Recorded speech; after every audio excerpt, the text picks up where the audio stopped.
Buenas tardes, bienvenidos a Factoría Cultural. Somos Rosina, es presidenta de Factoría Cultural, yo Lucía, vicepresidenta, y gracias por venir al Foro de Expertos. Estas son charlas que tienen lugar aquí en Factoría todos los jueves, son gratuitas, así que os invitamos a venir siempre que queráis. Invitamos a profesionales importantes dentro del sector de las industrias culturales y creativas, y hoy tenemos aquí con nosotros una charla que está enmarcada dentro del Laboratorio de Experiencias, que son una serie de charlas que hemos preparado en colaboración con el estudio César Ruiz Larrea y Asociados, en los que vamos a invitar a 9 personas del mundo de la arquitectura, del emprendimiento, de la innovación, del emprendimiento social. Y hoy tenemos a ellos, a César y a Miguel, que los dos son socios del estudio Ruiz Larrea y Asociados y son un poco son top en lo que es arquitectura sostenible. Son pioneros en los años 80 Yo no había nacido casi. Pero César sí. Tiene que sostener. Exacto. Nos hablan constantemente de la arquitectura, de la innovación, de la sostenibilidad, de las nuevas maneras de hacer arquitectura, una arquitectura más humana. Y les estamos también muy agradecidas, ¿verdad, Rosina?, porque han colaborado con nosotros en el programa de Emprende Arquitectura y es un lujo tenerles aquí. Muchas gracias. Muchas gracias, César. Miguel, muchísimas gracias. Yo creo que es uno de los grandes temas del momento, ¿no? La sostenibilidad. Estábamos preparando un poco esta charlita y decíamos que a mí, personalmente, seguramente a todos vosotros no os hace falta, pero a mí me apetece que me diga alguien exactamente qué es la sostenibilidad en la arquitectura. Me importa muchísimo entenderlo y entenderlo bien. No creo que seamos nadie conscientes y no creo que nadie tengamos en nuestra mente buscar una casa sostenible, si tenemos que buscar una casa para nosotros, nuestros hijos, lo que sea, ¿no? Entonces, ese aspecto me gustaría que lo desarrollarais un poquito, tampoco que nos aburráis, sino todo lo contrario. O sea, nada de tecnicismos, pero sí un poco por dónde van las cosas hoy en día. Y también saber que nosotros en Factoría Cultural lo que queremos es promover el emprendimiento. El emprendimiento, en este caso, en una disciplina tan completa como es la arquitectura, sabemos que podemos apoyar, que podemos ayudar, que podemos crear unas sinergias con otras disciplinas. Y os pedimos a todos que nos ayudéis en este intento de crear riqueza para gentes que quieren emprender, que tienen iniciativa y que saben y que pueden defenderse en la vida por sí solos. Muchísimas gracias a los dos. ¿Tenemos 2 micros? No, no está mejor. Bueno, gracias Rosina, gracias Lucía, a Factoría Cultural por la invitación y gracias a la pequeña familia que nos hemos reunido aquí. Yo creo que, Rosina, claro, has hecho la pregunta del millón, ¿no? ¿Qué es la sostenibilidad? Porque yo llevo muchos años intentando entenderlo, es decir, es un camino que uno emprende, ¿no? Es decir, yo creo que la palabra ha llegado a banalizarse tanto que ya es sostenible, ya no sabemos lo que es. Pero yo creo que, no sé, pero al final creo que la sostenibilidad es una manera de entender el nuevo cambio, es un compromiso en el nuevo cambio que nos está tocando vivir, que es brutal, ¿no? Es brutal. Nosotros somos un equipo de arquitectura, para haceros una pequeña introducción, conocéis, me imagino muchos que hay amigos que nos conocen, un equipo de arquitectura que llevamos mucho tiempo, que yo llevo mucho tiempo en esto porque de alguna manera pues vi que la arquitectura estaba ensimismada en un proceso autorreferenciado, es decir, la arquitectura había llegado, quizás por una buena o mala contaminación, digamos, de ese final del humanismo renacentista, donde el individuo era el centro de la creación y era el que iba a poder transformar el mundo, etcétera, etcétera, que fue realmente lo que se ha hecho, pero ha habido un momento de cambio o de crisis brutal donde somos conscientes que esta gran cantidad de seres humanos que somos ha cambiado totalmente en nuestra relación absolutamente con el entorno, con la nave en la cual nos estamos desplazando en el universo, ¿no? Entonces, claro, hay un problema de que, en el fondo, cuando yo empecé no empecé a la sostenibilidad ni al bioclimatismo por un problema que era consciente de lo que había, pero sí me daba cuenta de que la arquitectura, cuando ya estaba empezando a trabajar en ella y lo que me habían enseñado, se había convertido en un problema exclusivamente casi de lenguaje reduccionista y autorreferenciado para los propios arquitectos. Es decir, el movimiento moderno se había contaminado tanto del arte abstracto, de la geometría cubista, de la creación del objeto en sí mismo, que nuestros maestros estaban en una especie de producción, de proyección personal de la obra de arte, de la obra de arquitectura, totalmente descontextualizada del entorno en el cual la arquitectura se estaba organizando. Casi mejor siéntate, ¿no? Porque vas a estar y así, si quieres introducir tal. Entonces, en realidad, eso me hizo poner en crisis, o por lo menos yo ponerme en cuestión de que yo ya no podía hacer una casa mejor que Le Corbusier, que era imposible, que Álvar Aalto había hecho algo que lo cual yo ya no podía mejorar un alzado ni una planta. Es que habían cerrado puertas porque, igual que con la pintura ha pasado, etcétera. Entonces me estaba dando cuenta que incluso la tecnología, la técnica, había llegado también a un desarrollo tan brutal que en el fondo ya nos habíamos convertido en unos seres que éramos incapaces de saber abrir y cerrar una ventana o bajar o subir una persiana, ¿me explico, no? Porque le dábamos un botón y si no funcionaba llevábamos inmediatamente a un técnico que nos la arreglase. Es decir, la dependencia tecnológica era tan grande que los edificios empezaban a basarse exclusivamente en una producción tecnológica y que no había ninguna relación del entorno físico arquitectónico con el entorno físico humano, ¿no? Entonces, pues aquello a mí me inquietaba, ¿no? Y entonces empecé a pensar que la arquitectura pues podía de alguna manera recuperar pues ciertas, no son tradiciones, son como sentidos comunes de poner un patio donde se necesita y un alero para que no llueva y claro, el movimiento moderno había llegado a una esencialidad, a un minimalismo que se había quedado en nada, y con una especie de hype o de tecnología depuradísima, pues claro, todo tenía que ser tan puro, tan limpio, tan absolutamente, que no había espacio para además que la propia forma, el propio dibujo, ¿no? Y de hecho en la escuela que yo estaba dando clase poníamos a alumnos, y todavía pasa, le ponías, hazme una casa con cubierta inclinada y no saben, porque tenemos ya en la memoria el cubito, la casita, tal. Sin embargo, los niños sí la hacen. O sea, tú le dices a un niño, hazme una casa, y te hace una casa a dos aguas. O sea, hay como un decalaje, ¿no?, entre el imaginario, digamos, de la casa, el cobijo y tal, y la abstracción y tal. Entonces, el desarrollo como del anterior paradigma, ¿no? Entonces, yo me di cuenta de que había un desapego, ¿no?, entre el producto que estamos haciendo, que estamos pensando y que estamos diseñando los arquitectos con la realidad del entorno, económica, social, cultural, climática, etcétera, ¿no? Es decir, que había ahí un tal. Y entonces, pues aquello me produjo intelectualmente y personalmente pues una inquietud como para empezar a trabajar desde otra opción, ya no con lenguajes o con estilos predeterminados que ya sabes el resultado, sino empezar a explorar. Y ahí viene un poco también la relación con este tema, es decir, a investigar, desde luego, sin prejuzgar, es juzgar previamente o de llegar a saber el camino al que iba a llegar, ¿no? Que si os fijáis, eso pasa muchísimo y ya en un manierismo arquitectónico está pasando de tal manera que en las escuelas tú pones un problema de arquitectura a cualquier edificio y vosotros sabéis, a los que estáis en la escuela, lo que pasa, casa, refugio de no sé qué, o vivienda.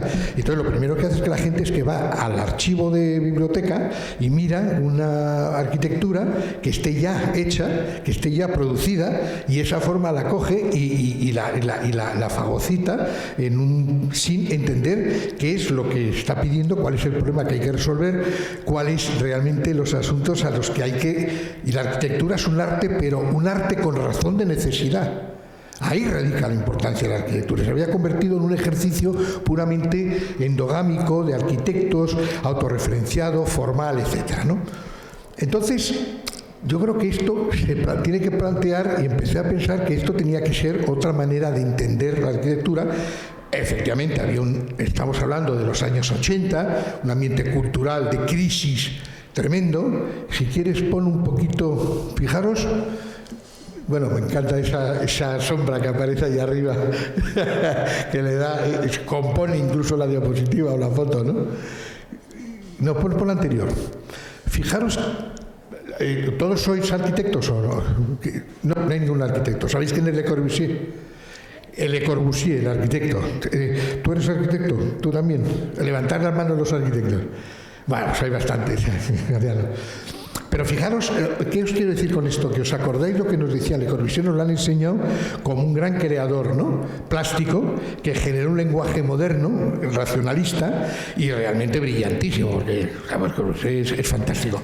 Pero fijaros lo que escribía Le Corbusier en 1908, antes de hacerse hiperfamoso, a su maestro, Le Platinier, que era un arquitecto suizo, que era maestro. Fíjate lo que les decía: la arquitectura se encuentra en el estudio del funcionamiento de las fuerzas de la materia y no en sus formas.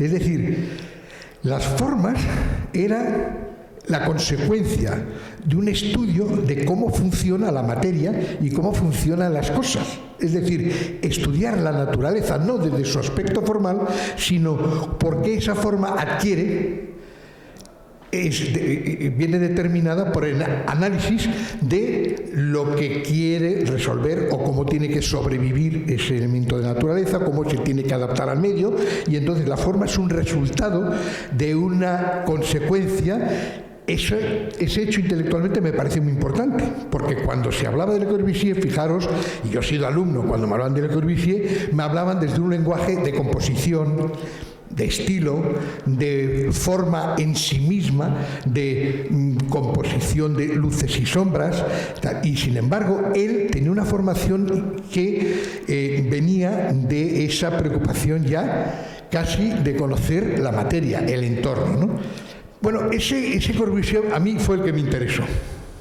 Y curiosamente, pasa por favor, Paul Crutzen, que fue premio Nobel de Química, premio Nobel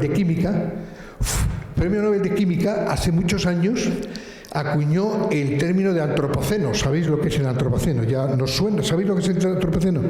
A ver, ¿quién sabe lo que es el antropoceno? Fijaros, esta es una pregunta importantísima, porque el antropoceno es la nueva era en la que hemos empezado a vivir, una nueva era geológica. Todos los científicos ya reconocen que por primera vez en la evolución de la Tierra, de nuestra querida Gaia, hay una especie que es la nuestra que está interfiriendo en los cambios geológicos del planeta. Fijaros lo que supone esto, es decir, hemos cambiado de ser una línea que iba con un crecimiento sostenido con el entorno físico en el desarrollo de un sistema.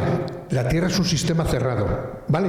Es decir, todo lo que se produce en el interior de la Tierra son reacciones y acciones a fenómenos que la misma Tierra, el mismo Gaia, como se diría en términos más poéticos, ¿no? Gaia interactúa para conseguir un estado de equilibrio de todas las acciones, ¿vale? Entonces, cuando hay una modificación de ese equilibrio, el propio sistema intenta volver a reajustar ese equilibrio. Pues fijaros, el antropoceno es un cambio de era geológica que ya todos los científicos han aceptado, porque estamos consumiendo recursos. Somos cerca de 7.000 millones de seres humanos, 7.000 y pico censados. que estamos cerca del famoso techo de carga del planeta. El techo de carga es el número por el cual, a partir de ahí, el crecimiento exponencial va a ser imposible, que la sostenibilidad del planeta en términos de que podamos, aguantar como especie en las necesidades que estamos creando, que necesitamos para la vida de esta especie, pueda seguir viviendo como hasta ahora lo hemos planteado, ¿no? Entonces, claro, eso es muy importante, ese concepto. Por tanto, aparece el antropoceno como como un antes y un después, que esto se define hace ya unos años, bastantes años, y que fue lo que ha abierto las famosas reuniones de Río, el medio ambiente, el problema, bla, bla, bla, bla. Es decir, es una realidad científica que ya nadie lo discute, ¿no? Entonces, fijaros que cuando hablamos de sostenibilidad, Rosina, estamos hablando de que de alguna manera lo que pasaba es que ese sistema se está haciendo insostenible para que el propio sistema tienda al equilibrio. Es decir, Einstein dijo una cosa muy importante: no se puede cambiar de sistema utilizando las mismas herramientas que ha utilizado el sistema que queremos modificar. Entonces, como estamos conscientes de que estamos en un nuevo alteración del sistema en cuanto a recursos, energía, residuos, CO2, contaminación, etcétera, fijaros, pasa. Mirad, esta imagen la traemos porque es bastante significativa un poco de lo que intento contaros, para hilvanar y luego que vuestras cabezas lo hilvanen de alguna manera. ¿Veis a la izquierda? Ese es el globo terráqueo que podría estar en el inicio del conocimiento geográfico del planeta, de la descripción geográfica del planeta. Ahí estaría desde el hombre de Leonardo hasta el módulo de Corbusier. A la derecha ya aparece por primera vez la imagen que el ser humano ve desde fuera, que es el planeta azul, ¿no? Famoso, cuando ya se sale al exterior y vemos realmente físicamente que somos un planeta. Bueno, esta es la imagen, la de la derecha, de lo que está pasando ahora. Toda la mierda que nos está rodeando en la Tierra, todo eso son la densidad de objetos que están relacionados, con lo cual estamos relacionándonos los seres humanos con satélites, todos los mecanismos que hay, todos los artefactos que nos están en distintas órbitas. Estamos rodeados por una nube de objetos en el cual estamos creando esa nueva visión, de la Tierra, ¿no? Pasa. Fijaros un poco, el antropoceno, sería el anterior paradigma, y ahí está pues el hombre de Leonardo, podría estar de Corbusier, esa visión donde el hombre era el centro de la Tierra, donde el hombre era el que podía. Teníamos la confianza y la fe absoluta de que el hombre podía transformar. El Renacimiento fue eso, el humanismo fue eso. Es decir, al separar el teocentrismo del poder del hombre, inmediatamente eso ha llevado a que, gracias a eso, hemos evolucionado, ha sido fundamental, no podemos renunciar, y ha sido realmente una evolución increíble a los estados del bienestar que ha llegado parte de la sociedad. Otra se ha quedado, no está, porque está viendo otro tiempo y otro lugar, ¿no? Pero es verdad que eso ya se ha puesto en cuestión. Es decir, ahora, por primera vez, ya nuestra especie está empezando a ser consciente que pertenecemos a una especie. O sea, nunca se ha hablado más de medio ambiente, de naturaleza, de ecología que ahora, paradójicamente, cuando la hemos puesto en cuestión. Pero esto era un problema que hace 100 años, la naturaleza los románticos la vivían, pero como una experiencia puramente plástica, emocional, más ligada a la poética, al arte. Ahora ya no hay nadie que te diga que la naturaleza es un bien en el cual somos una especie que pertenecemos a ella, etcétera. Es decir, que esa concepción, fijaros, ¿no? O sea, el nuevo paradigma es donde nos estamos metiendo. Es decir, hay un nuevo modelo que tenemos que empezar a pensar y que tenemos que empezar a cambiar. Que no sabemos cómo. Estamos balbuceando como todos los cambios, ¿no? Pero los cambios tenemos que hacerlos con otras herramientas, porque si no volvemos a repetir el mismo problema, ¿no?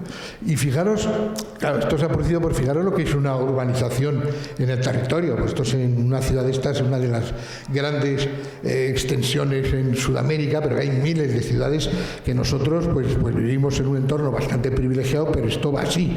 Y cuando hay que coger y coger el territorio y plantarlo lleno para alimentar a todos los que somos y tal, pues el territorio es esto. Y cuando hacemos residuos, pues los ríos se convierten en esto. Y ya finalmente, pues las contaminaciones. En China han muerto miles de personas por contaminaciones. Claro que a nosotros nos llega cuando nos llega, pero miles y miles de personas se están muriendo por contaminaciones de gases que están de contaminación de río, etcétera, etcétera. Entonces, con esto os quiero introducir un poco en que en realidad tenemos que ver cómo construimos un nuevo modelo, un nuevo paradigma, que la palabra que más ahora ha conciliado los acuerdos un poco de todos es la sostenibilidad. Es decir, que podamos, si queréis, seguir haciendo las cosas para que el futuro no hipotequemos a nuestras siguientes generaciones. De alguna manera, mantener y preservar el legado que nos han dado. Eso es una forma de decirlo. Entonces, eso hay que hacerlo en todos los terrenos, ¿no? Cada uno en el suyo. Entonces, en la arquitectura, pues es fundamental. Porque la arquitectura es el causante prácticamente del 40 y pico % de todos los consumos de energía, de las emisiones de CO2, etcétera. O sea, que el impacto arquitectónico, ya lo habéis visto, es brutal, ¿no? Con lo cual, haciendo cualquier acción que rebaje solamente un 10%, que es mucho, pero que el impacto es brutal a nivel mundial, ¿no? Entonces, la arquitectura es una herramienta que hay que replanteársela de nuevo. No podemos seguir proyectando y pensando en la arquitectura como se pensó para hacer el modelo anterior. Y eso sigue pasando. Las escuelas, las universidades, el sistema, el sector está absolutamente siguiendo ciclos que ya están. Entonces, hay que pensar otra manera de hacerlo. Y para eso, pues están estas oportunidades, ¿no? Es decir, es buscar vías. Fijaros si es un momento fantástico, pues es un momento donde tenemos que rediseñar y reinventar y cambiar la mirada hacia conceptos. Por tanto, la sostenibilidad no es una fórmula, ni es poner cachivaches encima de las casas, es una actitud ética, moral, de compromiso, es una manera de estar en el mundo conociendo estos problemas y, por tanto, intentando que esto sea realmente uno de los motores que nos tiene que mover a los arquitectos a cambiar y a exigir, digamos, tanto a uno mismo como a los demás, otra manera de hacer las cosas y de plantas. Entonces hay muchos caminos, ¿no? Y nosotros pues hemos investigado sobre, bueno, desde hace tiempo los que en el fondo pues pueden ayudar a que esto se desarrolle, ¿no? Entonces, claro, la sostenibilidad, como hablábamos antes, Rosina, pues tiene que ver con la energía, tiene que ver con los residuos, tiene que ver con, a veces, no hacer nada, que es mucho mejor que hacer mucho. A lo mejor lo que hay que hacer es no hacer tanta arquitectura muchas veces y hacer otras cosas. Pero todo eso tiene que ver con una mentalidad que tenemos que tarda muchísimo, muchísimo. Pero que hay que ir poco a poco mentalizándonos, porque, claro, la evolución también del anterior, del Renacimiento, que digamos explota con la Revolución Industrial, fueron muchos años. Desde el siglo XIII o XIV hasta el siglo XX prácticamente. O sea, que es cuando realmente el hombre empieza ya a quemar a cargarse todos los ¿cómo se llama? Los recursos, y empieza a generar residuos y empezamos a contaminar, que hace 100 años pues no se hablaba de esto, era, ¿no? Pues no era ningún problema porque había pocos coches, porque éramos pocos, pero es que somos muchísimos, ese es el gran problema. El problema es que somos mogollón, y además con un problema añadido, que eso ya sería para otro debate, que es filosófico, que venimos de esa cultura del anterior modelo, donde ese individuo ha generado la libertad y la individualidad por encima de lo que podríamos llamar el grupo, no, yo diría casi el enjambre. Y no estamos preparados para aceptar, en realidad, en el fondo nosotros, el pertenecer a un enjambre. Queremos seguir significándonos como individuos.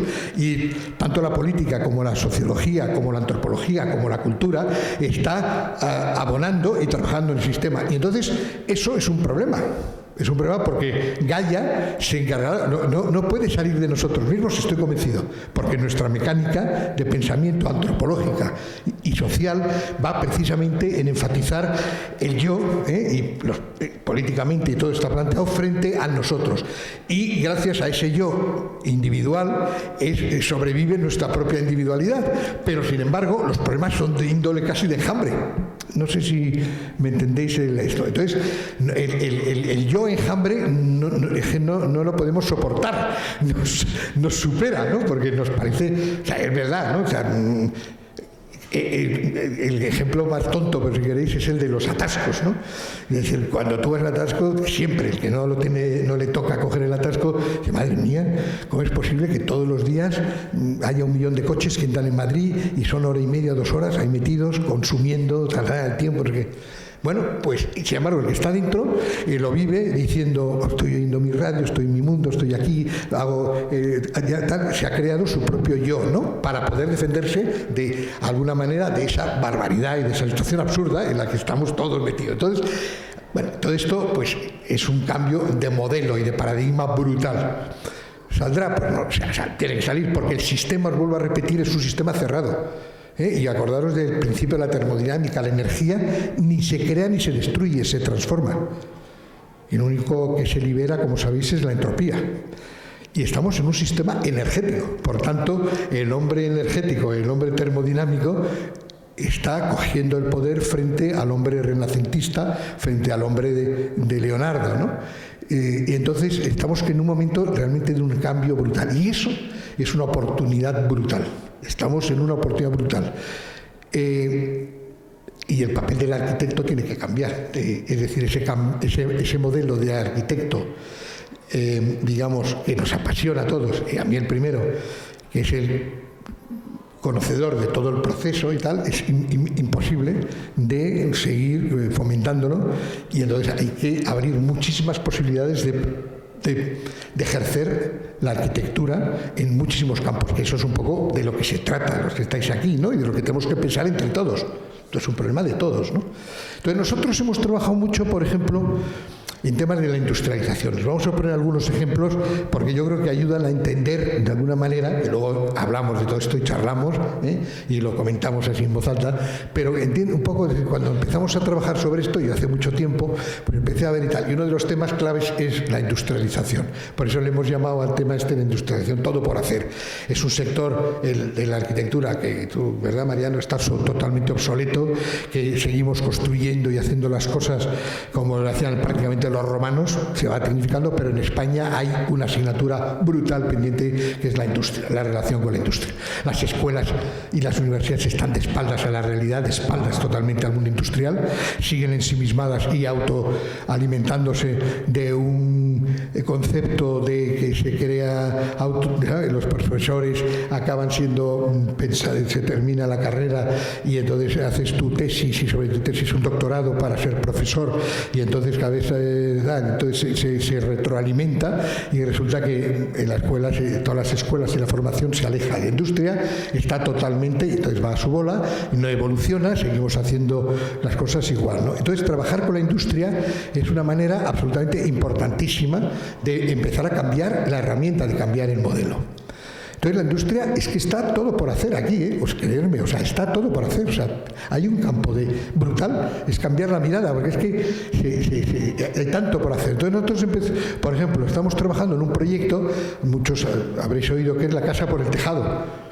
Qué curioso, ¿verdad? O sea, si la casa se empieza por el cimiento, nosotros hacemos la casa por el tejado.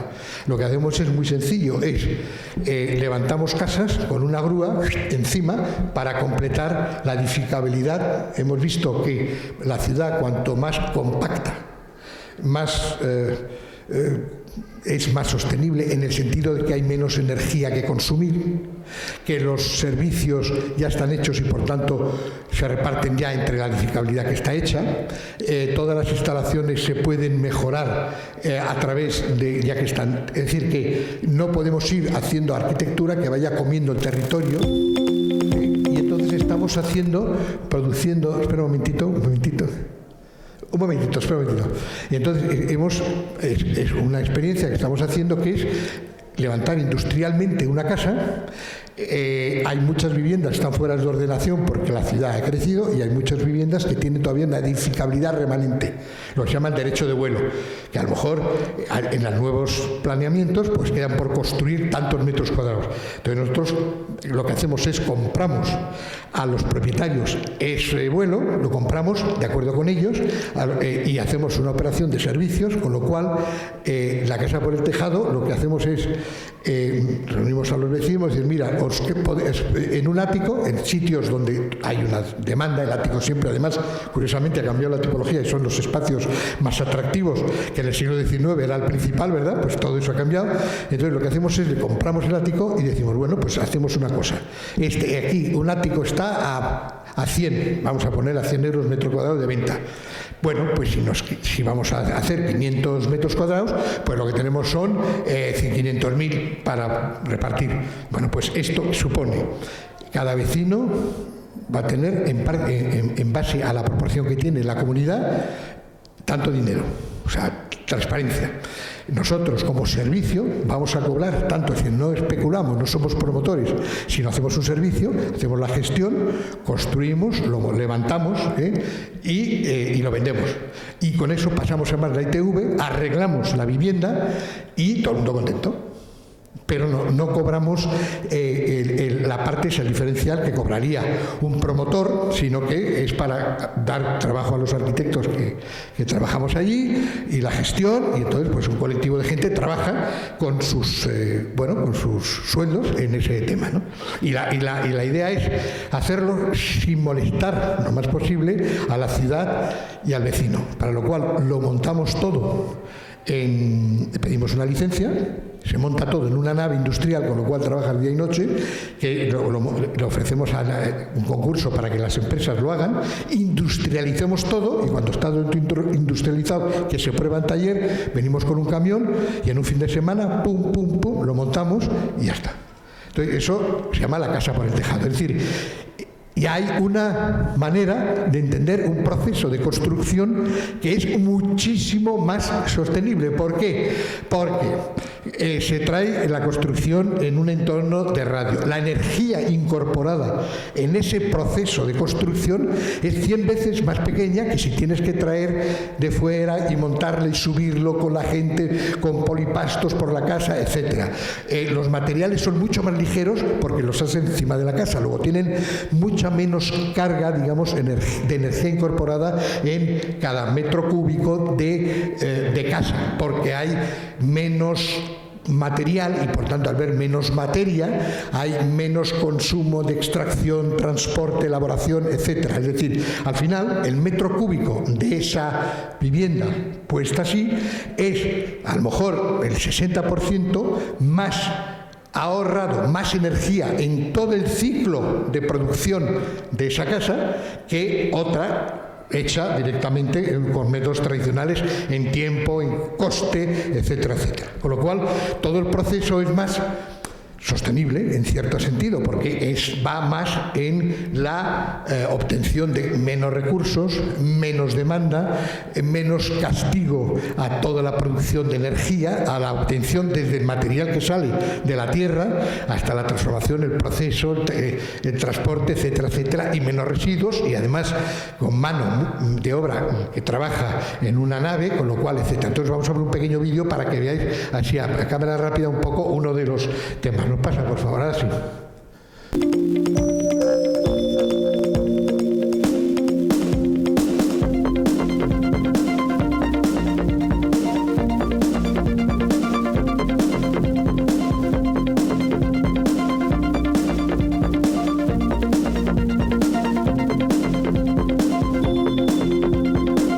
Estamos en una nave,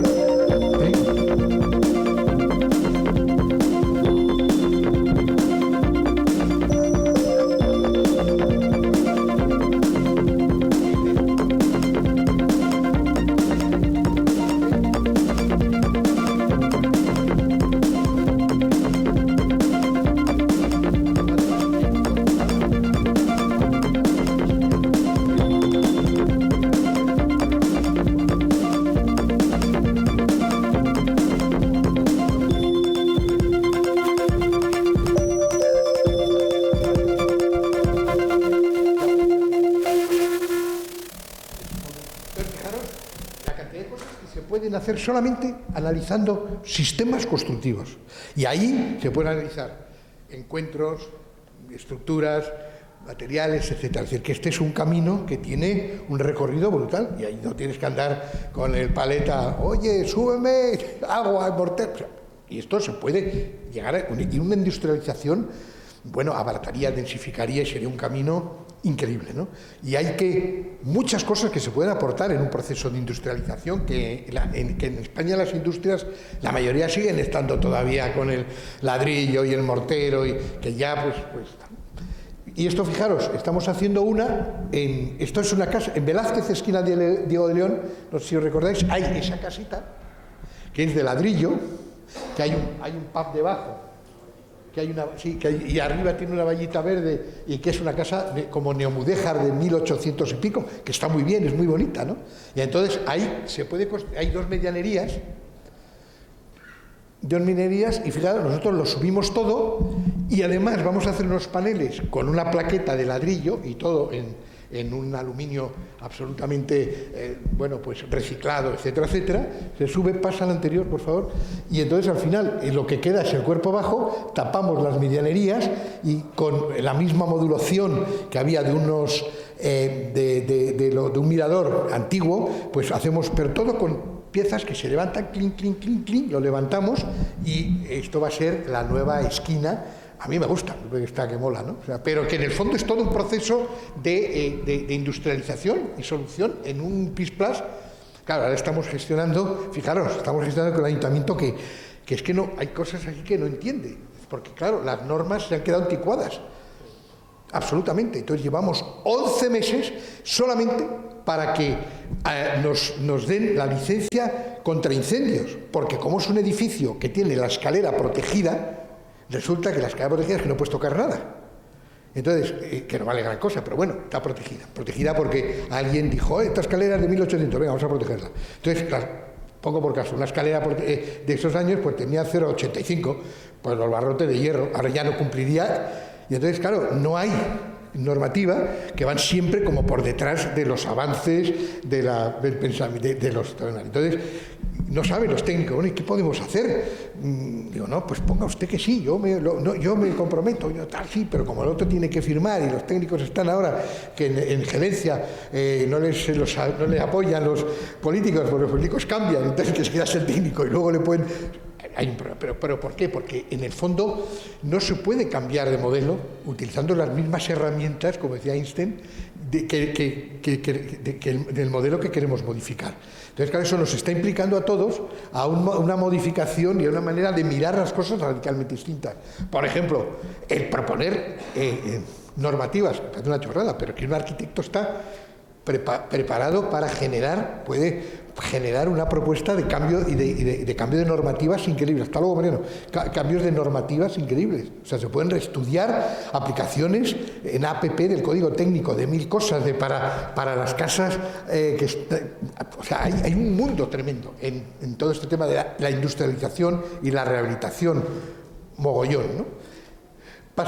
Fijaros, esto es un proyecto que hicimos hace tiempo, que ganamos, no se ve muy bien, pero y fue una primera propuesta de industrialización también con sistemas abiertos para hacer viviendas sociales, ¿no? Que es un código, pasa. Bueno, lo que proponíamos era, se ve a la izquierda, ¿no se puede enfocar esto un poquito mejor? No. ¿Es este cable famoso?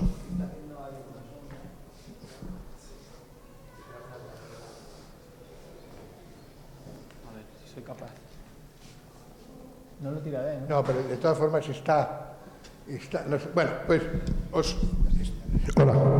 Bueno, hacíamos una industrialización de la estructura a través de un nudo que era, bueno, que se enganchaban los perfiles de aluminio al nudo, es decir, un sistema. Las instalaciones venían industrializadas también, con lo cual hay que diseñarlas y hay que pensar con la industria cómo se puede hacer un cuarto. Lo que no tiene sentido es que cada vez que se haga una vivienda, hablo de viviendas, pues a lo mejor sociales, viviendas que se tienen que repetir, que es el gran problema, ¿no? Porque bueno, pues la vivienda a lo mejor de lujo de una persona pues es una cosa tangencial, ¿no? Pero una vivienda social, el baño, pues podría estar perfectamente hecho, industrializado, perfectamente seriado, con su tecnología aprobada y tal, y meterlo, y bien hecho, y no tiene que ser una cosa zurraspa y mal hecha, ¿no? Sino que se puede, hay materiales ahora increíbles, ¿no? Entonces, industrializarlo, una flexibilidad también que tiene que ver con de uso, es decir, no podemos seguir haciendo la vivienda social hereda la tipología burguesa y lo hace pequeñito, vestibulito, pasillito, dormitorito, es decir, es un chiste de la vivienda burguesa del siglo XIX, porque lo que se pretendía es hacer pisos, pero pisos pequeñitos y baratos. Pero no, porque en una vivienda social, luego lo primero que hace la gente cuando va a esos pisitos, tira todos los tabiques y se la adecua a sus propios usos. Luego lo lógico sería dejar las instalaciones previstas, el baño previsto, y luego que cada uno, con los materiales que ahora, se monte sus necesidades, porque además también es verdad que la flexibilidad en vida cambia mucho también la tipología de las casas. Pues fijaros, la que tú te casas y a lo mejor, o no, te vas a rejuntar, y además ahora que puede ser en los matrimonios, o sea, las parejas, y viven 2, 3, o tienes un hijo o no, y entonces la propia vida te va evolucionando, ¿no? Y te va cambiando, y tú puedes de pronto hacer un estudio ahí, o luego puedes tener un hijo que se te va y puedes ampliar, es decir, pero sería cuestión de vender solamente lo que es el espacio, vender un elemento de toma y de tal, y poco más, abarataría un mogollón el coste, y eso es una normativa que te lo prohíbe, la normativa te lo prohíbe, porque tienes que poner un vestibulito que tenga que venir además te dicen mínimo 2,20 por 1,80, pasillo, tal, puerta, todo. Entonces, pues al final son caricaturas del pisito burgués de decir, bueno, pues una gente necesita pasillo, luego la gente pues no es así, ¿no? Entonces, flexibilidad tipológica, y luego también industrializamos también toda la captación energética en una especie como de mochila energética que sirve para el reciclado de aguas, la captación de solar, etcétera, etcétera, y todo el sistema ese le llamamos, bueno, estos son, ¿veis? Bueno, son módulos de tipología, y esto sería, imaginaros la vivienda, bueno, pues los que seáis arquitectos veis la planta, pero en realidad son módulos muy sencillos de 3x3, con una estructura industrializada, pam, arriba se entra por una galería a ese patio, y luego el de abajo es un patio terraza que se cierra con unos vidrios para hacer un captador energético bioclimático, y entonces estos módulos se pueden combinar de muchas maneras, de tal manera que está el módulo del baño, fijo, y hay una entrada que puede ser entrada, comedor, etcétera, una cocina que ya viene también industrializada, un salón, y pueden ser 2 dormitorios y una zona de estudio, como veis a la derecha, o pueden ser 3 dormitorios, es decir, cada módulo de eso te puede ser perfectamente cambiable. Y además aquí abajo, esa terraza, ese jardín interior se cierra para que sea captador en invierno, con el típico efecto invernadero, o se puede abrir y ventilar, y luego hay una ventilación cruzada porque hay un patio al norte que coge ese pasillo y por tanto también puede ventilarse. Es decir, que es un sistema como de casa en torno a un patio, con los sistemas industriales. Y aquí veis, por ejemplo, sobre el tipo base puede haber una habitación arriba con un vestidor, un piso para estudiantes independientes, una vivienda despacho, un estudio profesional, una sala de estar abajo continua, o para fiestas y exposiciones, pues porque tú compras solamente el núcleo central. Es decir, que te da mucha flexibilidad, y la arquitectura tiene que ir a buscar no puede ser una vivienda cerrada tipológicamente, ¿no? Entonces, esto es sostenible. Es decir, hacer casas que realmente puedan ser incorporadas y no tengas que cada vez que tengas que tirar la casa, gastarse una fortuna, que tienen que ser mecanismos realmente capaces de absorber la modificación en el tiempo y adaptarse a los cambios, ¿no? Porque ya lo dijo Darwin, ¿no? Que sobrevive ni el más listo, ni el más inteligente, ni el más preparado, sino el que sabe adaptarse a los cambios. Entonces, no estamos en nuestro sector adaptándonos al cambio que está necesitando esta sociedad, que ya ha cambiado radicalmente de la que hizo las tipologías del siglo XIX, etcétera, etcétera. Y entonces hacíamos un catálogo con todos los elementos, se eligen, tú eliges los elementos y puedes construirlo, y aquí está la estandarización estructural, bueno, todo el sistema de calefacción pasa, no voy a entrar en ello, el sistema de reciclaje de aguas grises, y desarrollamos incluso una fachada con todo el mapa de radiación solar para, la fachada es captadora energética mediante paneles fotovoltaicos, de tal manera que toda la fachada está hecho con unos píxeles, cada píxel tú, dependiendo de la energía que necesitas, puedes cambiarlo y poner o bien térmica o bien fotovoltaica, mediante un estudio, digamos, energético de necesidad de la propia vivienda. Es decir, la piel se convierte en una escama que es captadora energética. Pasa. Esto serían los alzados del dibujo de la vivienda. Y fijaros, esta es la pieza prefabricada del baño. Aquí no me digáis que no hay un mundo de exploración increíble, de diseño, ¿no? de proposición. Y aquí estábamos con los medios que teníamos, bueno, pues con unos paneles USBs y con una caldera que era la que había y tal, los angulares, bueno, todo esto se lleva, se monta. Es decir, que también la relación con la industria aquí puede modificarse radicalmente, ¿no? Y se pueden plantear muchas posibilidades, ¿no? Incluso, fijaros, hicimos un garaje robotizado. También aquí hay el tema del automóvil que se está transformando brutalmente, la movilidad, ¿no? Pues la relación del automóvil con la vivienda es un tema para pensarse mucho. Es un tema que tiene que dar un cambio radical. O sea, en cuanto que los coches vaya desapareciendo, porque van a desaparecer de nuestras ciudades, sí o sí, eso está clarísimo. Igual que desapareció el tabaco, igual que desapareció muchas cosas, el coche va a desaparecer, se verá otra cosa, pero el coche privado en las ciudades va a desaparecer. No sé si lo veremos nosotros, pero seguro, le queda como muchas otras cosas que han desaparecido, ¿no?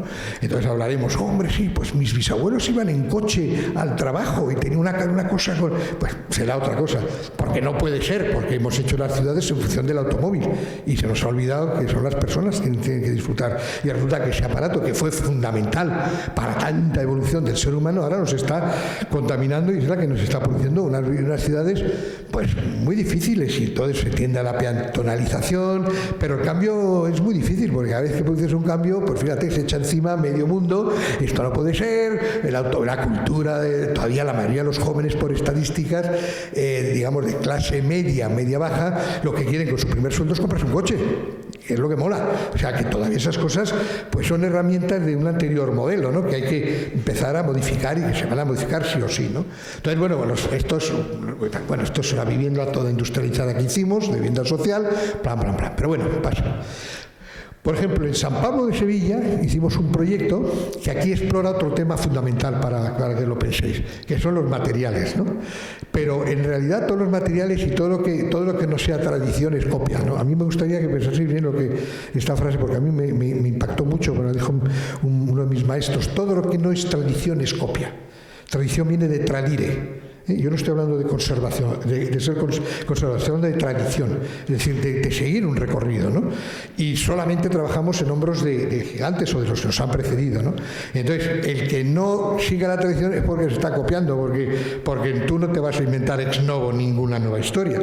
Tú lo que haces es que das un paso más, o a veces que dan pasos de gigantes, es verdad, pero siempre desde todo lo que los anteriores nos han dado, y eso es lo que produce la evolución, la adaptación y el cambio, ¿no? Entonces, bueno, pues esto es Sevilla, los Reales Alcázares. Bueno, pues es una planta que todos conocemos, pero la ciudad de Sevilla, en toda esta zona, Barrio Santa Cruz, pues es una ciudad habitable, deliciosa para pasear. ¿Por qué? Porque hay árboles que generan, pues eso, un clima estupendo, sombra, porque el árbol es una herramienta maravillosa que está ahí y que nos permite pues todo lo que sabéis. Y luego además, eso paso anterior, cuando paseáis veis que hay de pronto soportales, espacios abiertos y bajos. Eso lo que genera es una aceleración del viento, con lo cual genera, en un clima como el de Sevilla, genera frescor, porque como por el principio de Venturi, si hay un volumen de aire que entra en un sitio y baja la sección, lo que se hace es acelerarse para que pueda salir la misma cantidad de aire. Entonces, por eso los árabes que lo sabían, pues de pronto comprimían el espacio, el del fondo es más blanco y por tanto es más caliente porque da más sol, y entonces el aire se va por ahí. Entonces tú, cuando pasas debajo, pues hay la sensación térmica real, es que de pronto te chupan calor y tú puedes ir paseando con una temperatura media mucho más agradable, que son soluciones pues muy normales, muy lógicas, que se nos han olvidado, porque como ahora todo lo hacía la técnica, se nos ha olvidado ese entender cómo funcionan las cosas, ¿no? Entonces, en el fondo, cuando hicimos el proyecto, lo que hicimos fue un edificio, cuya sección es como el patio de los, es decir, son compresión, como lo veis, compresión, esto es una sección, ¿no? De compresión del espacio, de tal manera que se va generando, y luego lo envolvemos todo, en una malla que en realidad es una malla de densidad más o menos de sombra, ¿no? Es decir, nos interesa muchísimo la tradición, estos son los típicos, las típicas celosías hispanoárabes, pero que separaban lo privado de lo público, tenían esa función mucho más antropológica, cultural, ¿no? Del mundo de las mujeres, el mundo de los hombres, la privacidad, lo público y tal. Y bien, pero como arquitectónicamente es un elemento fascinante de la arquitectura.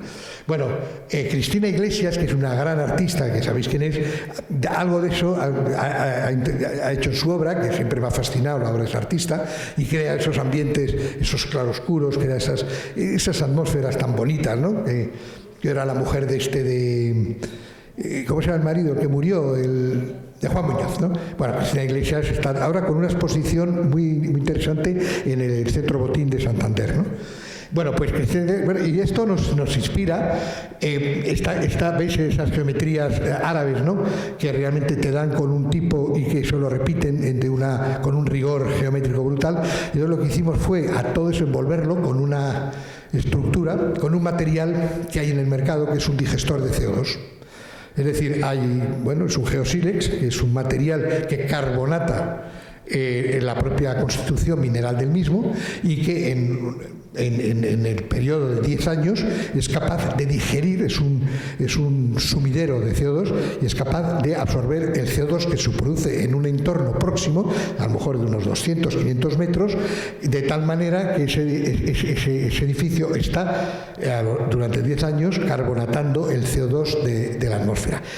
Eso es muy importante, esos materiales que ahora aparecen con cambios de fase porque están interactuando con el entorno. Ya no es el típico material inerte que ha cogido materia prima, que se ha elaborado, se ha colocado para que en el anterior modelo pues servía para componer, para cuestiones puramente desde el punto de vista arquitectónico, donde la fachada era un elemento de composición, ¿vale? Ahora hay que hablar de envolventes activas, hay que hablar de envolventes que reaccionen con el entorno. Es decir, estamos en el umbral de los edificios que funcionan como órganos. Es decir, estamos entendiendo las ciudades como organismos. Y un organismo funciona medioambientalmente y como en los ecosistemas, porque el organismo tiene elementos que son órganos que están interactuando para generar las mejores condiciones para ese organismo, para que funcione. Y ahí ya tenemos técnica y tenemos desarrollos científicos que están en otros sectores, pero que en la arquitectura todavía no se ha involucrado porque seguimos estudiando composición, seguimos estudiando formas, seguimos estudiando, que no digo que no haya que estudiarlo, pero hay que estudiarlo de otra manera, al servicio precisamente de esta nueva demanda, de este nuevo pensamiento y de este nuevo paradigma, ¿no? Y entonces ahora hay materiales que pueden hacer eso. Entonces nuestro edificio es un elemento cerrado, como veis aquí, con más o menos densidad de una geometría basada en ese entrelazado hispanoárabe, con distinta profundidad que nos las hacen industrializadas en Portugal y que está absorbiendo, funcionando, aparte que da sombra a todo el edificio, y en los sitios donde hay más incidencia de radiación infrarroja, la densidad del elemento es mayor y se abre en los sitios donde hay menos intensidad de infrarrojos, que es calor, como sabéis, ¿no? Entonces, digamos que todo es un mecanismo, es un órgano que está interactuando con el sol, con el calor, con la temperatura, con el CO2, con lo cual, fijaros el potencial que tenemos cuando empecemos a pensar las arquitecturas como organismos que están trabajando en unas ciudades que necesitan precisamente no solamente árboles, sino árboles construidos por nosotros. ¿Vale? Paso. La Agencia Andaluza de la Energía sirvió para trabajar un poco en estos, profundizamos sobre estos elementos, os vamos a contar rápidamente determinadas propuestas que estuvimos trabajando con la industria. Le voy a pasar, me echas una mano, ya te toca, te lo curras tú un poquito y que trabaje Miguel y así habla. ¿Y cuánto nos queda? Y media pasadas. En 10 minutos le pegas una contada y luego charlamos un poquito de todo esto, ¿os parece? Lo cuento hiper rápido.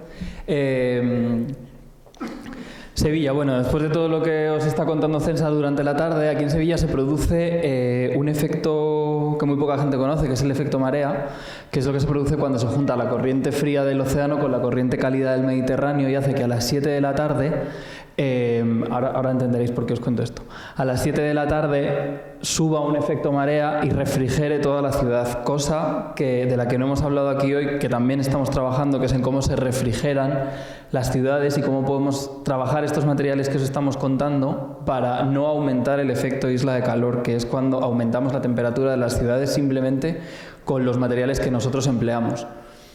Dentro de este proyecto, de la sede de la Agencia Andaluza de la Energía, aparecen las matrices, la piel y los organismos. Nos vamos a centrar ahora en contaros los órganos, que son 3 elementos que se dan en este proyecto. La piel, al igual que se había hecho en Manubil, este es un despliegue de los 4 alzados y de la cubierta, de la quinta fachada, en el que también se analiza y se estudia qué pasa con la piel, cómo funciona nuestra dermis, cómo funciona nuestra piel. Un edificio debe de responder climáticamente también a las solicitaciones exteriores. Eso es hacer un edificio sostenible. Una envolvente no se debe de comportar igual en invierno que en verano. En este proyecto se plantea todo esto y se decide hacer también una piel energética para que sea capaz de absorber el calor, para que sea capaz de captar la energía, de captar ese calor y convertirlo en electricidad. Aparecen, igual que aparece en Manubil, diferentes píxeles fotovoltaicos de vistas, solares térmicos, que se construyen en lo que nosotros patentamos con la fachada de Biopix. Súper importante hacer hincapié en que esto no es la cuestión de que los arquitectos seamos los más guays y nos creamos que todo lo podemos solucionar solos. No, esto se trata de colaborar. Siempre es fundamental incorporar gente de otros equipos, incorporar gente que sepa más que nosotros, que siempre hay, que se especializan en determinadas cosas, incorporar equipos de ingeniería y apoyarnos en soluciones que pueden existir en el mercado y si no, crearlas en conjunto, como puede ser esta envolvente. Esta envolvente además tiene esta forma, y lo veis en esta imagen que se ve muy claro. La parte sur no tiene casi píxeles fotovoltaicos, la parte norte, o sea, la parte más alta del edificio sí. ¿Por qué?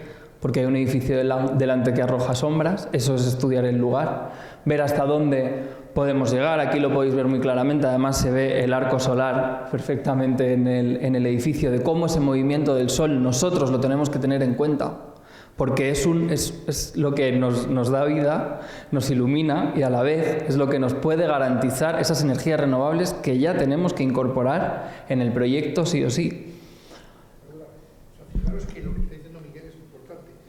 Cuando vemos el cuerpo humano, nuestra piel es un elemento que está funcionando con los órganos interiores. Es decir, la cabeza es por donde se va el 35 al 40% de toda la energía que necesita, porque es donde está el disco duro. Y por tanto está liberando una cantidad de energía brutal. Por eso tenemos el pelo. Pero lo tenemos porque son unas canículas que tienen un agujero interior que producen, protegen, por eso los calvos lo tienen más difícil en determinados climas, y de alguna manera el pelo es una manera de proteger la parte donde energéticamente más está correspondiendo, pero toda la parte de... Entonces, en todos los seres vivos de la naturaleza, si los estudiáis desde el punto de vista de relación con el sistema en el que viven, todos están adaptados porque todos los órganos que tienen están perfectamente adaptados a ellos. La arquitectura ya es un órgano dentro de ese sistema. Pues empecemos a trabajar no desde esa visión puramente renacentista del modelo anterior. Veamos que tiene capacidad de, por tanto, esta piel de este edificio tiene escamas para meter el aire, para relacionarse con el interior, para recoger energía fotovoltaica. fotovoltaica para comer. Y entonces, todo eso es lo que nos da, sin prejuicios formales, lo vamos colocando según los estudios científicos nos están dando, con los programas que ahora tenemos, que son modelizaciones increíbles de cómo es el aire, la temperatura, que esto hace 20 años era imposible. O sea, que eran intuiciones, entonces ahora sí lo tenemos, entonces sabemos perfectamente en cada fachada, a lo largo de todo el año, en cada hora, la energía que hay, el número de vatios, los que podemos aprovechar, los que no. Claro, es un material de proyecto maravilloso que prácticamente no lo entendemos como una herramienta, lo entendemos como luego los que hacen el cálculo, que vienen y calculan. Pero seguimos todavía proyectando, con otros conceptos que ya, no quiero decir que no haya que hacerlos, cuidado, pero que igual que el Renacimiento trabajó sobre lo anterior e incorporó otros modelos, otros instrumentos, nosotros tenemos que hacerlo. Por tanto, ese edificio es como un lagarto, con una piel que es capaz de... Hay píxeles que cogen el aire para que se mueva la cámara del aire, hay otros que son ventanas proyectables, hay otros que son fotovoltaicos, otros... Es decir, estamos trabajando con que la envolvente, ya no la fachada, la envolvente, esté activándose con el entorno para generar las condiciones de habitabilidad y de confort y de economía en la demanda del propio edificio. En esto que está contando César, ahora hay dos órganos que los voy a contar muy rápido. Pero creo que esta reflexión es importante. Yo creo que nosotros en el estudio trabajamos mucho un concepto que además nos gusta utilizarlo. Antes preguntabas qué es la arquitectura sostenible, que nadie lo sabe. Trabajamos mucho un concepto que es la homeostasis. La homeostasis es una cualidad que tiene el medio ambiente y muchos organismos dentro del medio ambiente de equilibrarse.